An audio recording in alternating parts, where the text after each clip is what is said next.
भगवान गंगा जी के लेके आइलन भागीरथी भगवान गंगा जी के लेके आइलन ब्रह्मा कमंडल में गंगा जी रहेली ब्रह्मा कमंडल में गंगा जी रहेली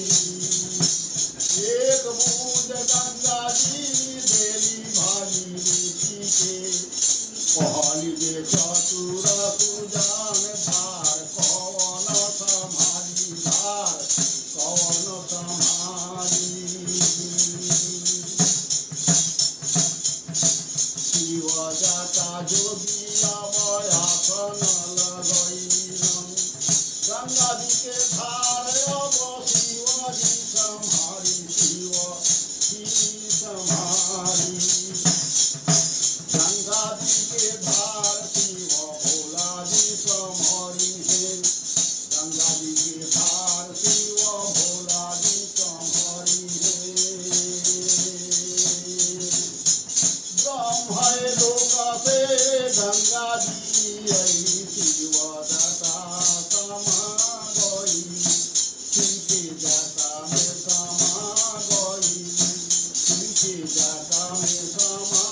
गई दूर जाई के देखेलन भागीरथी गंगा जी भइली अधेरा हो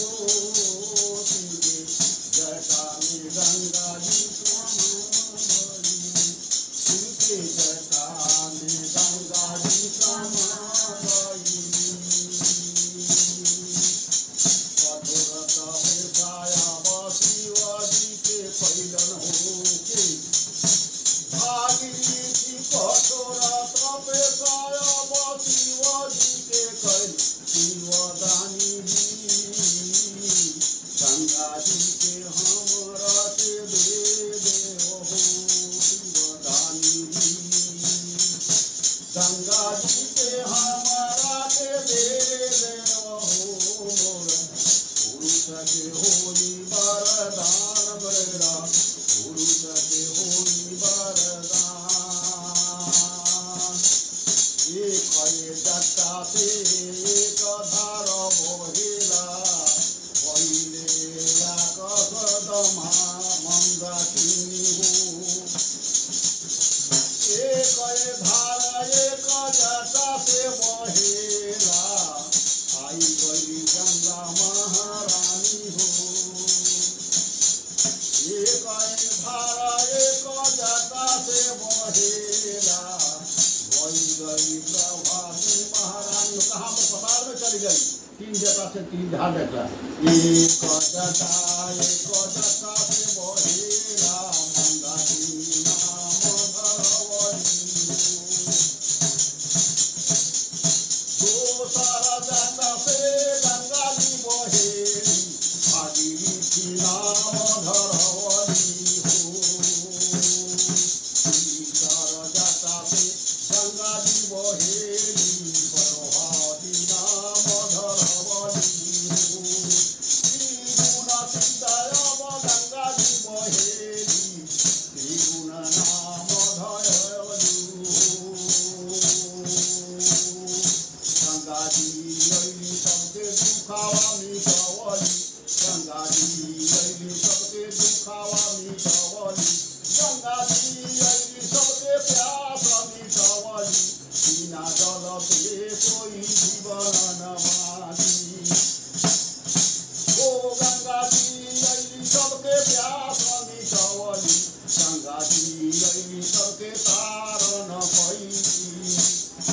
गंगा जी अइली सबके प्यास मिटवली सागर वंश के कैली उधार हो सागर वंश के कैली उधार हो गंगा महारानी अब सुमिरन करहु गंगा महारानी जी के सुमिरन करहु गंगा महारानी जी के सुमिरन करहु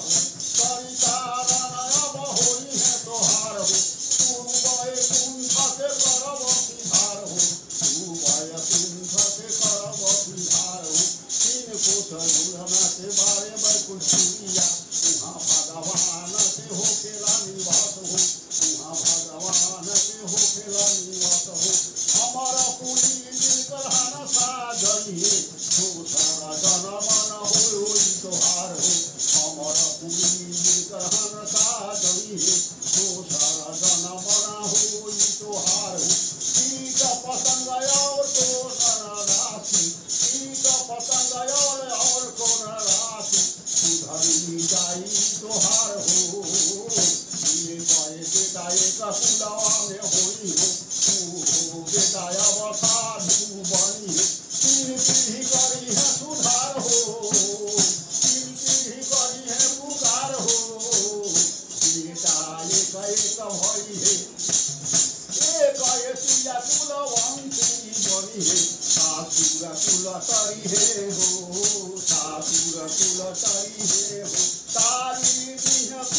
देखियार हो।